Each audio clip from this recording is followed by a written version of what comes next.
साधू संत येते घरातोची दिवाळी दसरा, नाही चुकलं.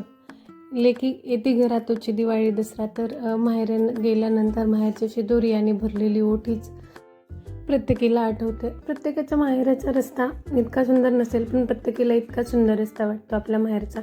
तिथं खेळणारे भाचे, नंतर पंतू आणि पंतीचं प्रेम, आजोबांसोबत मारलेल्या अफाट अशा गप्पा, त्यांचं 57 वर्षांचं दोघं एकमेकांमधलं प्रेम, वहिनीच्या हातची चुलीवरची भाकरी, आपलं अख्खा सोनेरी क्षण तिथं घालवला, ते बालपण घालवलेलं घर बाहेरून पाहणं, बाहेर दारासमोरचा चापा असो, पारिजातक असो, मनसोक्त पाहणं, लांबून भेटायला आलेलं आपल्याला मावस भाऊ, आणि हे सगळं डोळ्यामध्ये साठवून घेत कधी सासरला जायची वेळ येते ना तेच कळत नाही. परत आईनं शिदोरीचा घातलेला घाट, आणि त्याच्यानंतर हळूहळू क्षण डोळ्यामध्ये टिपत अगदी साठवून ठेवायचे. शिदोरी कशी तरी पिशवीमध्ये भरायची, जड अंतकरणानं ओटी भरायची, की सासरच्या किंवा आयुष्यातल्या प्रत्येक क्षणी येणाऱ्या संकटांना सामना करण्यासाठीचं हे जे बळ मिळत असतं ना, तर ते बळ कदाचित ह्या चोटीत असावं असं मला वाटतं.